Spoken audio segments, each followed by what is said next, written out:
नीलकंठ पक्षी की 8 ज्ञानवर्धक बातें जो भी सुनता है कभी गरीब नहीं रहता। जय श्री कृष्णा मित्रों, स्वागत है आप सभी का हमारे YouTube चैनल केशव ज्ञान मोटिवेट में। मित्रों, बहुत ही समय पहले की बात है, किसी जंगल में एक नीलकंठ का जोड़ा रहता था। दोनों पति पत्नी दोनों को दिलों और जान से चाहते थे। नीलकंठ की जो पत्नी थी वह बहुत ही जिज्ञासु स्वभाव की चिड़िया थी। अपने पति से वह हर समय कुछ ना कुछ पूछती रहती थी।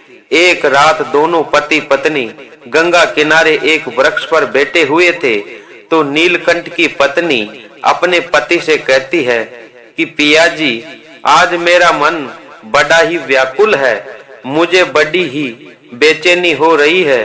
कोई ऐसा उपाय करो जिसे मेरा मन कुछ हल्का हो जाए। जब नीलकंठ अपनी पत्नी की इन बातों को सुनता है तो नीलकंठ अपनी पत्नी से कहता है कि प्रिय, ऐसा क्या कारण है जिसे आपका मन इतना व्याकुल है?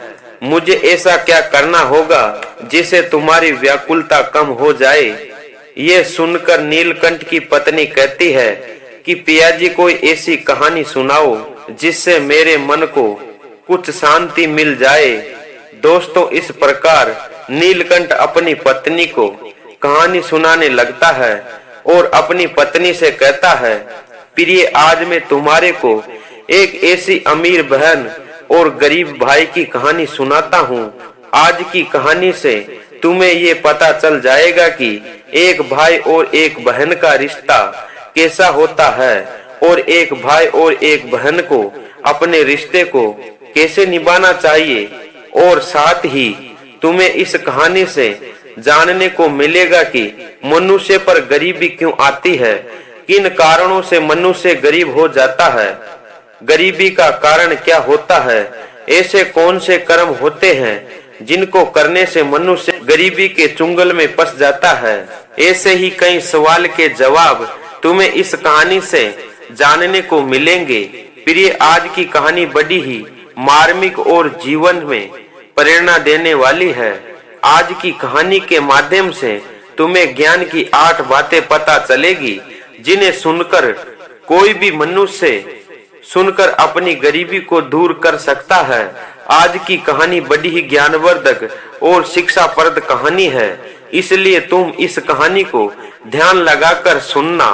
नीलकंठ की पत्नी कहती है, पिया जी, यदि इतनी ही अच्छी कहानी है तो मुझे कहानी सुनाना शुरू करो। मैं पूर्ण श्रद्धा भाव से मैं इस कहानी को सुनूंगी और कहानी में बताई गई 8 बातों को मैं जरूर अमल करूंगी। मित्रों, इस तरह नीलकंठ अपनी पत्नी को कहानी सुनाने लग जाता है।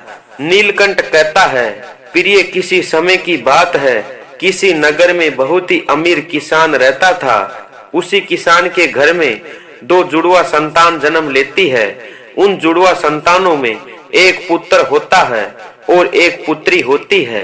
किसान अपने पुत्र का नाम रोहित रखता है और अपनी पुत्री का नाम माया रखता है। धीरे धीरे रोहित और माया बड़े होने लगते हैं। जब किसान की दोनों संतानें जवान हो जाती है, जब उनकी आयु विवाह योग्य हो जाती है, तो किसान को अपने बच्चों के विवाह की चिंता सताने लगती है। एक दिन वो किसान किसी कार्य से शहर में जाता है तो वो वहां पहुंचकर एक व्यापारी का पुत्र उसे पसंद आ जाता है और वो व्यापारी के पुत्र के साथ वो किसान अपनी पुत्री का विवाह कर देता है। इस प्रकार माया अपने पिता के घर से विदा होकर अपने ससुराल चली जाती है। बेटी को विदा करने के बाद वो किसान अपने बेटे का विवाह करने की सोचने लगता है और सोचता है, बेटी तो अपने घर द्वार की हो गई, अब मुझे अपने पुत्र का भी विवाह कर देना चाहिए। अपने पुत्र का विवाह हो गया तो मैं अपना शेष जीवन बहू बेटे के पास रहकर व्यतीत करूंगा। मित्रों, इतनी कहानी सुनने के बाद नीलकंठ अपनी पत्नी से कहता है कि प्रिय, ईश्वर की लीला बड़ी निराली है। परमात्मा कब किसको गरीब बना दे, कब किसको अमीर बना दे, इसके बारे में कोई नहीं जानता। उस अमीर किसान के पास भी कुछ ऐसे ही होता है। एक दिन वो किसान किसी गंभीर बीमारी की चपेट में आ जाता है। जब किसान का पुत्र वह अपने पिता की ऐसी हालत देखकर वह बहुत ही दुखी हो जाता है और अपने पिता का अच्छे से अच्छे वैद्य हकीम से इलाज कराता है। अपने पिता के लिए महंगी से महंगी दवाइयां लाता है। इस तरह अपने पिता का इलाज कराते हुए वो किसान का पुत्र एकदम से कंगाल हो जाता है। लेकिन पिता की हालत में कोई सुधार नहीं आता है। जब कोई दवाई उस किसान की बीमारी में फायदा नहीं पहुंचाती है, जब वो किसान अपने बेटे को अपने पास बुलाता है और अपने बेटे रोहित को समझाते हुए कहता है, पुत्र, जब कोई समस्या मनुष्य की सामर्थ्य से बाहर हो जाए, जब उसका कोई निवारण ना मिल सके, तो ऐसे स्थिति में उस समस्या को ईश्वर तक छोड़ देनी चाहिए। इसलिए पुत्र, अब तुम मेरी चिंता छोड़ो और अपने भविष्य के बारे में सोचो। मेरा क्या है, आज नहीं तो कल इस संसार को छोड़कर जाना है। इसलिए पुत्र, तुम मेरी चिंता छोड़ो और अपना विवाह करके अपनी घर गृहस्थी को आगे बढ़ाओ। फिर इन बातों को सुनकर रोहित एकदम से चुप हो जाता है। बेचारा कर भी क्या सकता है। घर में जो भी जमा पूंजी थी वो तो पिताजी के इलाज पहले ही खर्च हो चुकी थी। फिर कहता है, पिताजी, जैसा आपको उचित लगे वैसा करिए। इसके बाद वो गरीब किसान अपने पुत्र की शादी एक गरीब कन्या से कर देता है और शादी के कुछ दिन बाद ही उस किसान की मृत्यु हो जाती है। मृत्यु के बाद रोहित अपने पिता का अंतिम संस्कार पूरे रीति रिवाज से करता है। रोहित का घर द्वार और खेत खलियान पिता की बीमारी से पहले ही बिक चुके थे और कुछ भी जमा पूंजी बची थी वह पिताजी की अंतिम संस्कार में समाप्त हो जाती है। इसी प्रकार रोहित एकदम से दीनहीन और गरीब हो जाता है। जब रोहित बिल्कुल कंगाल हो जाता है तो वह गांव के बाहर अपनी पत्नी के साथ एक झोपड़ी बनाकर उसमें रहने लगता है और दूसरों के खेत में मेहनत करके अपने बीवी बच्चों का पेट पालने लगता है। उधर एक रोहित की बहन माया, जिनका एक धनी व्यापारी से विवाह हुआ था, उसे जब अपने भाई की स्थिति का पता चलता है तो वह अमीर बहन अपने गरीब भाई से घृणा करने लगती है। वो सोचने लगती है कि मेरा भाई अब बिल्कुल कंगाल हो चुका है, उसका घर द्वार बिक गया है और उसके पास एक फूटी कौड़ी भी नहीं बची है। यदि ऐसी हालत में वो मेरे ससुराल आता है तो उसे देखकर मेरे देवरानी जेठानी मेरा बड़ा ही मजाक उड़ाएगी कि तेरे पीहर वाले तो बिल्कुल कंगाल है, मेरी बड़ी बदनामी होगी। इस कारण माया अपने सगे भाई से रिश्ता खत्म कर लेती है। ना तो वह अपने भाई को अपने ससुराल बुलाती है और ना ही वह अपने भाई को घर जाती है। माया के भाई रोहित को भी ये अच्छे से पता होता है कि मेरी बहन मुझसे नफरत क्यों करती है, इसलिए रोहित भी अपनी बहन के ससुराल कभी नहीं जाता है। इसलिए माया तो बड़े मजे से ऐशो आराम के साथ अपने ससुराल में अपनी जिंदगी गुजारने लगती है। उधर रोहित मेहनत मजदूरी करके अपनी पत्नी के साथ किसी तरह दिन काटने लगता है। नीलकंठ अपनी पत्नी को आगे कहानी सुनाते हुए कहता है कि प्रिय, जब कुछ साल ऐसे ही गुजर जाते हैं तो कुछ साल गुजरने के बाद एक दिन रोहित की बहन माया की लड़की की शादी तय हो जाती है। लेकिन रोहित की बहन माया अपने भाई को न्योता नहीं देती है। जब इस बात का पता रोहित को चलता है कि उसकी भांजी की शादी होने वाली है तो इस खबर को सुनकर रोहित बहुत खुश होता है और इस खबर को जानकर अपनी पत्नी सुशीला को बताता है कि मेरी बहन की लड़की की शादी है और हम सभी को माया के ससुराल चलना होगा। जब रोहित की पत्नी को ये पता चलता है कि ननद की बेटी की शादी है तो वह भी खुश हो जाती है और सोचने लगती है, चलो इस बहाने से सही मैं अपनी नंदद से तो मिल लूंगी। सुशीला अपने पति से कहती है कि पिया जी, ये तो बड़ी अच्छी बात है कि हमारी भांजी की शादी है। मैं तुम्हारे साथ जरूर चलूंगी, लेकिन पहले मुझे ये बताओ कि हमारी ननद रानी ने हमारे लिए न्योता भेजा है।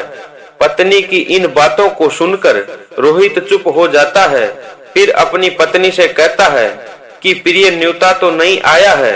मुझे भी ये खबर दूसरे किसी मुख से मिली है कि हमारी भांजी की शादी है, लेकिन क्या फर्क पड़ता है तो हमारी बहना की बिटियां। सुशीला अपने पति से कहती है कि पिया जी, बात तो आपकी ठीक है कि आपकी भांजी की शादी है, लेकिन बिना न्योता के ननद के ससुराल जाना मुझे उचित नहीं लगता है और आपको भी नहीं जाना चाहिए। रोहित अपनी पत्नी को समझाता है कि प्रिय, माया के ससुराल वाले बड़े आदमी हैं, उन्हें हमारी याद नहीं रही होगी, या यह भी हो सकता है कि उन्होंने हमें न्योता भेजा हो, लेकिन न्योता वाला पर्चा हमारे पास तक नहीं पहुंच पाया हो। इसलिए तुम सोचा विचारी मत करो, बच्चों को तैयार करके मेरे साथ माया के ससुराल चलो। अब अपने पिया की इन बातों को सुनकर सुशीला कहने लगती है कि पिया जी, यदि तुम जाना चाहते हो तो तुम जा सकते हो, लेकिन बिना न्योता के मैं नहीं जाऊंगी। पत्नी की ऐसी बातों को सुनकर रोहित कहता है, ठीक है सुशीला, यह तुम्हारी इच्छा नहीं है तो तुम बच्चों के साथ घर पर ही रहना। मैं ही अकेला माया के ससुराल चला जाता हूँ। यदि मैं भी नहीं गया तो मेरी बहन की देवरानी जेठानी मेरी बहन को ताना मारेगी और कहेगी कि खर्चा ना हो जाए, इसलिए तेरा भाई अपनी इकलौती बहन की शादी में भी नहीं आया। और ये कहकर रोहित घर से बाहर चला जाता है। नीलकंठ आगे कहानी सुनाते हुए कहता है, हे प्रिय, रोहित बहुत गरीब था और निर्धन था। किसी से पैसा उधार लेता है और उधार लिए हुए पैसों से अपनी बहन माया और अपनी छोटी भांजी के लिए सुंदर सुंदर कपड़े खरीदता है और उन कपड़ों को लेकर अपनी बहन के ससुराल पैदल चल देता है। और पैदल चलते चलते उनको सुबह से शाम हो जाती है। तब जाकर वो अपनी बहन के दरवाजे पर पहुंचता है और दरवाजे के एक तरफ जाकर खड़ा हो जाता है। बेचारा दरवाजे पर खड़ा होकर ही अपनी बहन का इंतजार करने लगता है। तभी माया की जेठानी की नजर रोहित पर पड़ जाती है और वह रोहित को पहचान लेती है। रोहित को देखने के बाद माया की जेठानी जाकर माया को बताती है कि माया, तेरा भाई तेरे दरवाजे पर खड़ा है। जब माया अपनी जेठानी की इन बातों को सुनती है तो वह अपनी जेठानी से पूछने लगती है कि दीदी, तुमने मेरे भाई को नहीं देखा है तो बताओ तो मेरा भाई मेरे ससुराल में किस हालत में आया है, मेरे भाई ने कैसे कपड़े पहने हैं। तो माया की जेठानी कहती है कि तुम्हारा भाई फटे पुराने कपड़े पहनकर तुम्हारे दरवाजे पर खड़ा हुआ है और दरवाजे पर खड़ा हुआ तुम्हारा इंतजार कर रहा है। ये सुनकर माया क्रोध में भर जाती है और सबकी नजर बचाते हुए अपने भाई के पास पहुंचती है। रोहित जब अपनी बहन को आते हुए देखता है तो खुशी से उनका चेहरा खिल जाता है। अपनी बहन को देखकर रोहित की आंखों से आंसू निकलने लगते हैं। उनके बाद माया अपने भाई को साथ लेकर सबकी नजर बचाते हुए अपने घर के सबसे अंदर वाले कमरे में ले जाती है और कमरे में ले जाकर पूछने लगती है कि तुम्हारे पास किसने न्योता भेजा है। रोहित कहता है कि बहन, तुमने तो तुम्हारे भाई को बिल्कुल ही भुला दिया, लेकिन कहीं से मुझे पता चल गया कि मेरी भांजी की शादी है, इसलिए मैं तुम्हारे लिए और तुम्हारी बेटी के लिए कपड़े लेकर आया हूँ। अपने भाई की इन बातों को सुनकर माया कहने लगती है कि तुम्हें इस तरह बेशर्मों की तरह मेरे घर पर नहीं आना चाहिए था। तुम इस तरह फटे पुराने कपड़े पहनकर मेरे घर पर चले आए हो। कम से कम अपना नहीं तो मेरी इज्जत का तो ख्याल किया होता, कम से कम मेरे मान सम्मान का तो ख्याल किया होता। तुम्हारी तो कोई इज्जत नहीं है, कम से कम हमारी इज्जत के बारे में तो सोचा होता। माया के ऐसे कटु वचन सुनकर रोहित का कलेजा छलनी हो जाता है। रोहित अपनी बहन के कदमों में गिरकर माफी मांगने लगता है और कहता है, हे बहना, मुझे माफ कर दो। मुझे नहीं पता था कि मेरी वजह से तुम्हारी इतनी बदनामी होगी। यदि मुझे ये बात पहले पता होती कि मेरी वजह से आहत होगी तो मैं कभी नहीं आता। मैं तो ये सोचकर आया हूँ कि मेरी भांजी की शादी है। यदि मैं नहीं पूछा तो मेरी बहन को, मेरी बहन की देवरानियां जेठियानियां ताना मारेगी। रोहित की इन बातों को सुनकर माया का जब गुस्सा थोड़ा शांत होता है तो माया रोहित से कहती है, चलो अब आ ही गए हो तो मेरी एक बात तुम कान खोल कर सुन लो। जब तक मेरी बेटी की शादी नहीं हो जाती तब तक तुम इसी कमरे में रहना। भूलकर इसी कमरे से बाहर निकलने की गलती मत करना। जब भोजन बन जाएगा तो मैं तुम्हारे लिए भोजन की थाली इसी कमरे में ले आऊंगी। तुम भोजन खाकर चुपचाप पिछले दरवाजे से अपने घर चले जाना। रोहित कहता है, ठीक है बहना, मैं आज रात को ही तुम्हारे ससुराल से अपने गांव लौट जाऊंगा, लेकिन ये कपड़े तो रख लो जिन्हें मैं तुम्हारे लिए बड़े प्यार से लाया हूँ। माया अपने भाई से कपड़े लेकर कमरे से बाहर चली जाती है और जाते समय बाहर से कुंडी लगा जाती है।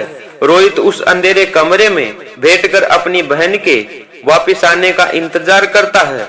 दोस्तों, इतनी कहानी सुनकर नीलकंठ चुप हो जाता है। नीलकंठ की पत्नी कहती है कि पियाजी, बड़ी प्यारी कहानी है, आगे सुनाओ ना, आगे क्या होता है। नीलकंठ कहानी को आगे बढ़ाते हुए कहता है, हे प्रिय, इधर तो रोहित अंधेरे कमरे में बैठा हुआ अपनी बहन का इंतजार कर रहा होता है कि मेरी बहना भोजन की थाली ला रही होगी। आज तो मुझे भी स्वादिष्ट भोजन खाने को मिलेगा। उधर वो निर्मोह बहन अपने भाई को कमरे में बंद करके अपने घर के काम धंधे में लग जाती है और शादी के काम धंधों में इतनी खो जाती है कि उसे याद ही नहीं रहती है कि मेरा माजाया भाई कमरे में बैठा हुआ मेरा इंतजार कर रहा है। मित्रों, जैसे जैसे समय बीतने लगता है, भूख प्यास से रोहित की हालत खराब हो जाती है। रोहित अपनी बहन को आवाज लगाता है, लेकिन उसकी आवाज को कोई भी नहीं सुनता है। इसलिए रोहित को अंधेरे कमरे में पड़े हुए 3 दिन बीत जाते हैं। रोहित को अपने बीवी बच्चों की याद सताने लगती है। रोहित सोचता है, यदि कोई इधर नहीं आया तो मैं तो इसी कमरे में मर जाऊंगा। यदि मर गया तो फिर मेरे बीवी बच्चों का क्या होगा, कैसे उनका पालन पोषण होगा। रोहित ये सोचते सोचते बेहोश होने लगता है। तभी किसी काम से माया की जेठानी उस कमरे के पास से गुजर रही होती है। जब रोहित के कानों में माया की जेठानी की पायल की आवाज सुनाई देती है तो रोहित अपनी पूरी ताकत लगाकर दरवाजे को पीटने लगता है। जब माया की जेठानी के कानों में दरवाजा पीटने की आवाज पड़ती है तो वह दरवाजा खोलकर देखती है और रोहित से पूछने लगती है कि तुम्हें इस कमरे में किसने बंद किया है। रोहित कोई जवाब नहीं देता है।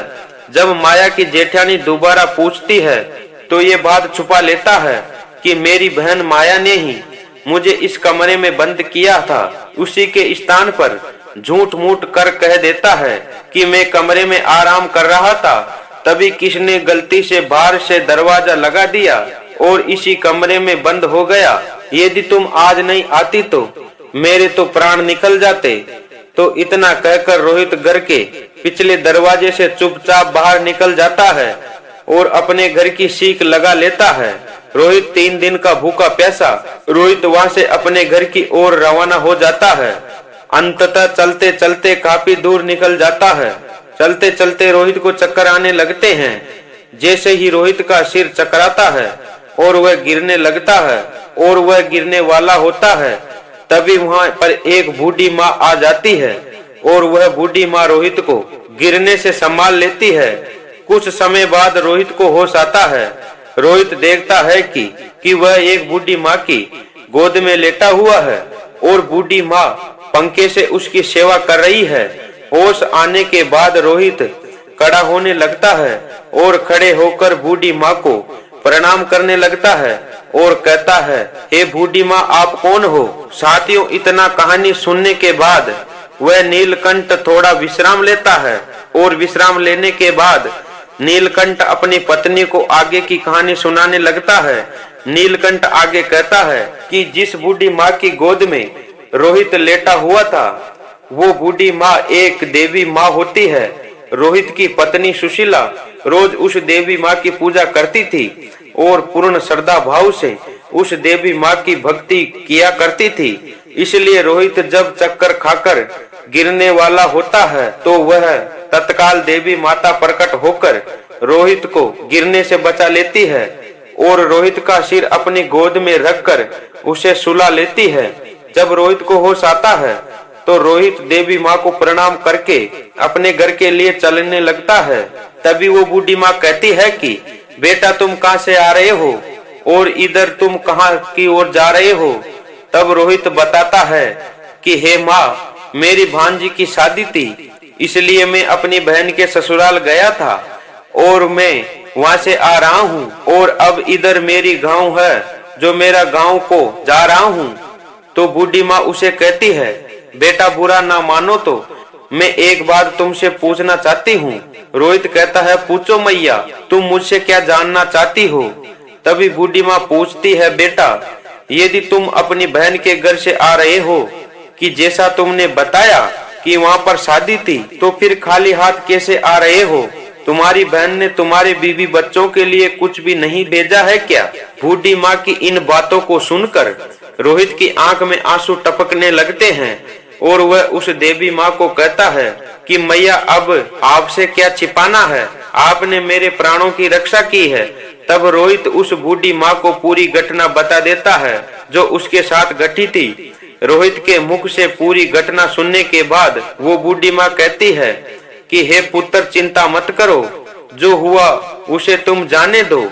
यहाँ से कुछ दूर पर ही मेरा एक बगीचा है, उस बगीचे में अनेकों प्रकार के फल लगते हैं। तुम उस बगीचे में चलकर तुम अपना पेट भर लो, क्योंकि तुमने 3 दिन से कुछ भी नहीं खाया है। और जब तुम्हारा पेट भर जाए तो कुछ फल अपने बीवी बच्चों के लिए भी तोड़ लेना। और जब तुम्हारे बीवी बच्चे जब तुमको पूछे कि तुम अपनी बहन के ससुराल से क्या लेकर आए हो, तो तुम कह देना कि मेरी बहन ने तुम्हारे लिए ये फल भेजे हैं। ऐसा कहने से तुम अपनी बीवी बच्चों के सामने शर्मिंदा होने से भी बच जाओगे और तुम्हारा मान सम्मान भी बचा रहेगा।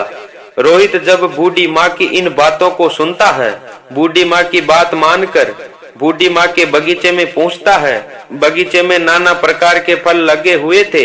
रोहित वृक्षों से फल तोड़कर खाने लगता है और जब उसका पेट भर जाता है तो कुछ फल तोड़कर थैले में भर लेता है। इन सब करने के बाद रोहित बूढ़ी माँ से आज्ञा लेकर अपने घर चलने लगता है। तभी वो बूढ़ी माँ रोहित से कहती है कि पुत्र, जाते समय मेरी 8 बातों को सुन जाओ। ये 8 बातें तुम्हारे जीवन में बड़ी ही काम आने वाली है। इन प्रकार बूढ़ी माँ रोहित को 8 बातें बताती है और उन 8 बातों को सुनकर रोहित अपने घर को चल देता है। जब रोहित फलों से भरा हुआ थैला लेकर अपने घर पर पहुंचता है तो रोहित के छोटे छोटे बच्चे और पत्नी रोहित के पास आ जाते हैं और पूछने लगते हैं कि पिताजी, तुम बुआ के घर से आ रहे हो, बुआ ने हमारे लिए क्या भेजा है? ये सुनकर रोहित अपने हाथों का थैला अपनी घरवाली को थमा देता है और थैला देने के बाद रोहित घर से बाहर निकल जाता है। और उधर रोहित को जाने के बाद जब रोहित की पत्नी उन थैले को खोलकर देखती है तो थैले के अंदर का नजारा देखकर वह हैरान रह जाती है। सुशीला थैला में देखती है कि पूरा थैला सोने चांदी से भरा हुआ है। जब रोहित की पत्नी अनार को फोड़ती है तो अनार के फलों से हीरे निकलने लगते हैं। जब आम को काटती है तो आम की गुठलियों की जगह सोने की गुठलियां निकलने लगती है। ये देखकर रोहित की पत्नी बहुत ही खुश हो जाती है और दौड़ दौड़ कर अपने पति के पास पहुंचती है और अपने पति के पास पहुंचकर अपने पति को कहती है कि तुम शादी में गए थे और तुम ये क्या लेकर आए हो? रोहित अपनी पत्नी की इन बातों को सुनकर सोचने लगता है कि मेरी घरवाली को शायद फल पसंद नहीं आए हैं, इसलिए वह मुझसे ऐसी बातें पूछ रही है। मुझे अपने बच्चों के लिए लड्डू पेड़ा लेकर आना चाहिए थे। रोहित अपनी घरवाली से कहता है कि प्रिय बहना ने जो भी भेजा है वो मैं तुम्हें दे दिया। अब जो भी उसमें थैले में है उसे ही बच्चों को बराबर कर दे दो। सुशीला अपने पति से कहती है कि पहले तुम घर तो चलो, घर चलकर देखो तो सही कि तुम्हारी बहन ने हमारे लिए क्या भेजा है। ये कहकर सुशीला अपने पति को पकड़कर घर के अंदर ले जाती है और अपने पति से कहती है कि पिया जी जरा देखिए तो सही हमारी ननद ने हमारे लिए क्या भेजा है। और ये कहकर सुशीला रोहित के सामने थैला पलट देती है।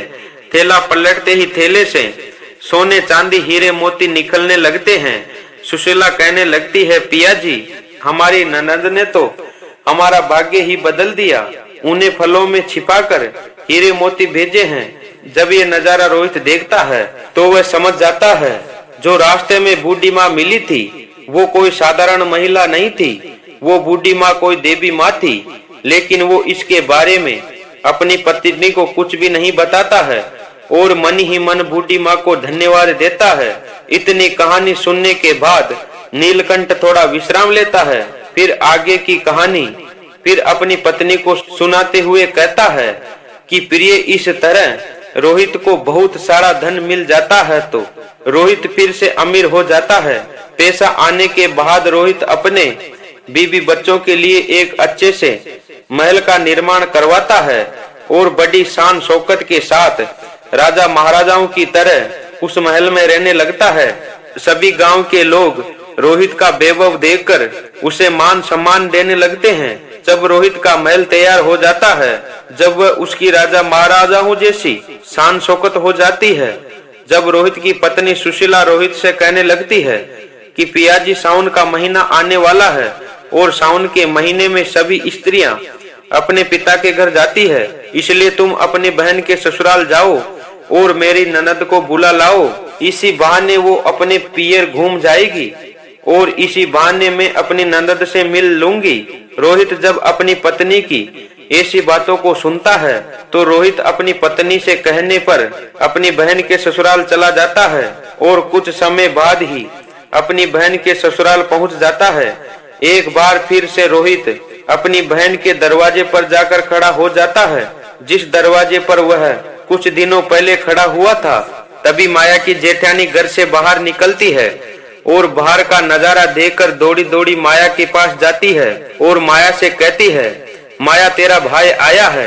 अपनी जेठानी की बातों को सुनकर माया कहने लगती है कोई भिखारी मेरा भाई नहीं हो सकता, मेरा कोई भाई नहीं है।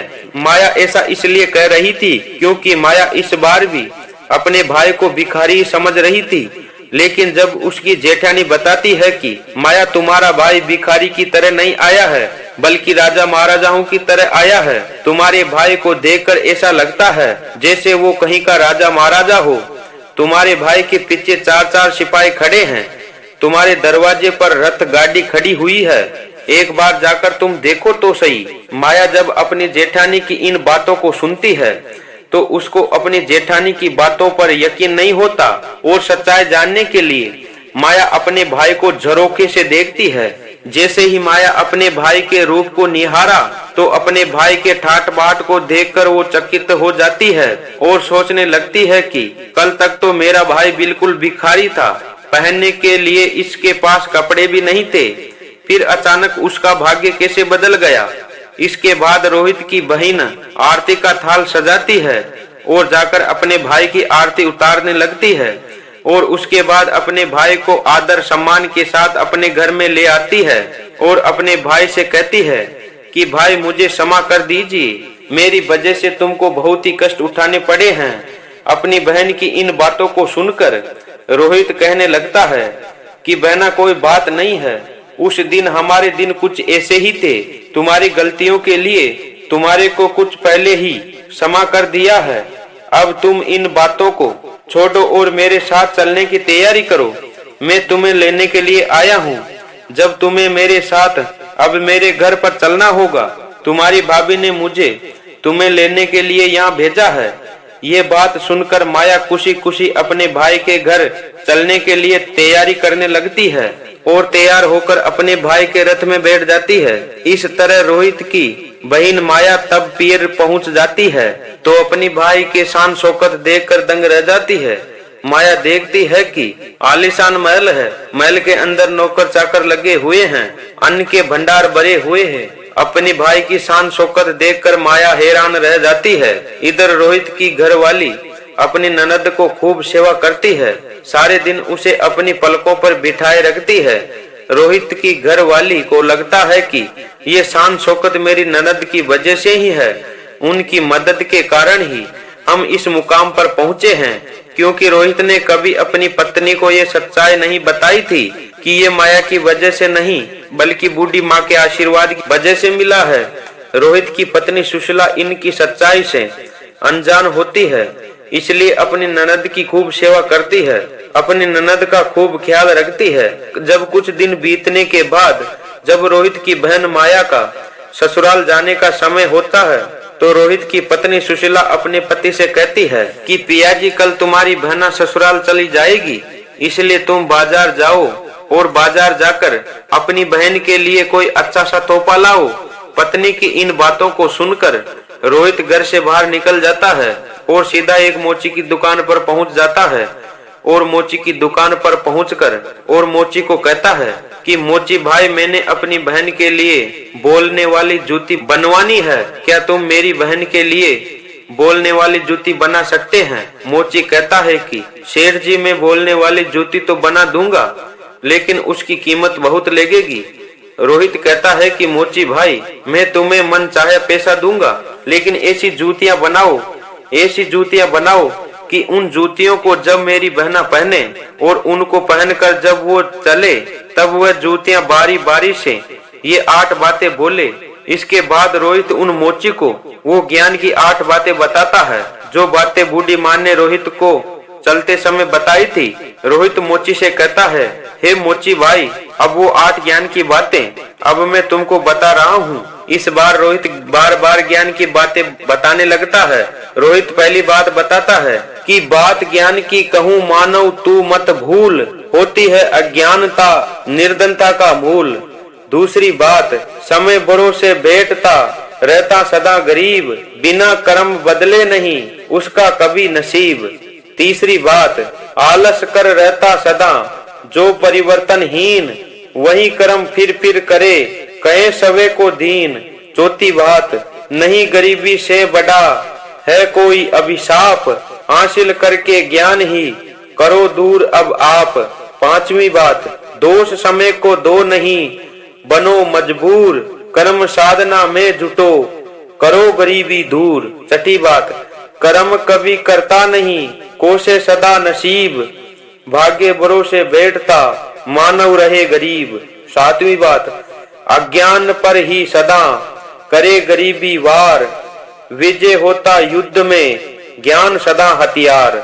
आठवीं और सबसे आखिरी बात बताते हुए रोहित कहने लगता है कि मोची भाई जब मेरी बहन 8वां कदम रखे कि वह जूतियां ये बात बोले, पैसों के बाजार में बदल गई तहजीब, धन दौलत से जुड़े रहे रिश्ते हुए गरीब। रोहित मोची से कहता है कि मोची ऐसी 8 बातें बोलने वाली जूतियां बनाना है, तुम ऐसी 8 बातें बोलने वाली जूतियां तुम मेरी बहन के लिए बनाओ।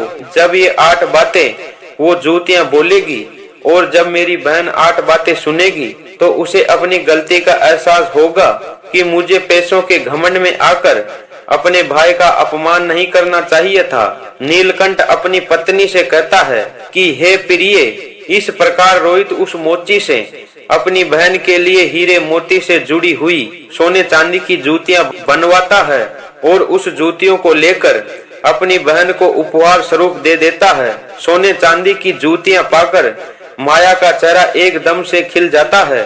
उसके बाद माया अपने भाई से विदा लेकर अपने ससुराल चली जाती है। माया जब ससुराल पहुंचती है तो माया की देवरानियां जेठानियां पूछने लग जाती है कि माया तुम अपने भाई के घर से आई हो तो तुम्हारे भाई ने क्या उपहार दिया है? तो माया अपनी देवरानी जेठानियां और सास ससुर को भाई के द्वारा भेंट की गई जूतियां दिखाती है और कहती है कि देखो, मेरे भाई ने मुझे सोने चांदी की हीरे मोती जड़ी जूतियां दी है। माया उन जूतियों को पहनकर देवरानी जेठानी को दिखाने लगती है। जैसे ही माया उन जूतियों को पहनकर चलती है तो जूतियां कहने लगती है कि पैसों के बाजार में बदल गई तहजीब, धन दौलत से जुड़े रहे रिश्ते हुए गरीब। जब माया ये सुनती है तो उसका सर शर्म से नीचे झुक जाता है और अपने भाई को याद करके माया रोने लगती है। जब देवरानियां जेठानियां पूछती है कि माया ये क्या हुआ, तुम अचानक से क्यों रोने लगे, तो माया अपनी देवरानियां जेठानियों को सारी बात बताती है कि मैंने पैसों के घमंड में आकर मैंने अपने भाई को कितना भला बुरा कहा। मैंने अपने भाई को एक गिलास पानी तक भी नहीं दिया और मेरे भाई ने मुझे कितनी कीमती जूतियां बनवा कर दी है। मुझे अपने आप से घृणा हो रही है, मैं जीना नहीं चाहती। तभी माया की जेठानियां समझाने लगती है कि माया जो हुआ उसे जाने दो, अब आगे से कभी किसी से ऐसा व्यवहार मत करना, क्योंकि जो धन दौलत का घमंड करता है उससे माँ लक्ष्मी हमेशा के लिए दूर चली जाती है। इसलिए तुम मेरी ये 8 बातें सदा याद रखना। इसलिए माया की जेठानियां माया के लिए 8 बातें बताने लगती है। माया की जेठानियां पहली बात बताते हुए कहती है कि माया, जो व्यक्ति रात में रसोई में झूठे बर्तन रखता है, खाने पीने की चीजों को बर्बाद करता है, ऐसा व्यक्ति जल्दी ही गरीब हो जाता है। दूसरी बात, जिस घर में घर की स्त्रियों का अनादर होता है, उनकी इज्जत नहीं की जाती है, उस घर में भी लक्ष्मी जी ज्यादा दिन नहीं रुकती। तीसरी बात, जिस घर की महिलाएं सूर्य अस्त के बाद अपने घर में झाड़ू लगाती है या चूल्हा चौका करती है, ऐसे परिवार वाले भी जल्दी गरीब हो जाते हैं। चौथी बात, जिस परिवार के लोग पैसों की कदर नहीं करते, उल फिजूल कार्यों में पैसा बर्बाद करते हैं, ऐसे घरों से भी माँ लक्ष्मी रूठ कर चली जाती है। पांचवी बात, जो लोग पैसे आने पर दूसरे लोगों के मान सम्मान को ठेस पहुंचाते हैं या अपने धन के बलबूते पर दूसरों को परेशान करते हैं, ऐसे घर से भी माँ लक्ष्मी जल्दी विदा ले लेती है। छठी बात, जिस घर के लोग अपने कर्तव्यों का पालन नहीं करते, जो नियमित नहीं रहते, अर्थात अपने कार्यों को कल करने पर टाल देते हैं, ऐसे घरों के सदस्यों से लक्ष्मी रूठ कर चली जाती है। सातवीं बात, जिस घर परिवार के लोग अपनों से बड़ों की इज्जत नहीं करते, अपनों से बड़ों का कहना नहीं मानते या अपनों से बड़ों को कटु वचन कहते हैं, ऐसे लोगों को भी गरीबी देखनी पड़ती है। आठवीं और अंतिम बात, जिस घर के लोग अपने मेहमान का सम्मान नहीं करते, मेहमान का आदर भाव नहीं करते या अपने दरवाजे से किसी भिखारी को खाली हाथ लौटाते हैं, ऐसे लोगों से भी माँ लक्ष्मी नाराज होकर दूर चली जाती है। इस प्रकार माया की जेठानी माया को 8 बातें बताती है और अपनी देवरानी से कहती है कि मेरी इन बातों को गांठ बांध लेना। नीलकंठ कहता है, हे प्रिय, इसी प्रकार रोहित की बहन उन जूतियों की बातों को सुनकर और अपनी जेठानियों की बातों को सुनकर एकदम से बदल जाती है। उसे समझ आ जाता है कि माया तो आनी जानी है, माया पर कभी घमंड नहीं करना चाहिए। ईश्वर कब किसी को गरीब बना दे और कब किसी को अमीर बना दे, ये किसी को पता नहीं चलता। उसकी समझ में ये भी आ जाता है कि पैसों के घमंड में आकर कभी किसी का अपमान नहीं करना चाहिए। तो प्रिय मित्रों, ये थी आज की कहानी। आपको ये कैसी लगी कमेंट बॉक्स में जय श्री कृष्णा जरूर लिखें। यदि वीडियो पसंद आई हो तो लाइक करें, शेयर करें और चैनल को सब्सक्राइब जरूर करें और अपने मिलने वालों को शेयर जरूर करें। तो मित्रों, आज के लिए इतना ही। मिलते हैं अगली एक और वीडियो में। धन्यवाद। आप सभी मित्रों को जय श्री कृष्णा, जय श्री राधे, जय जय सिया राम, जय महाकाल।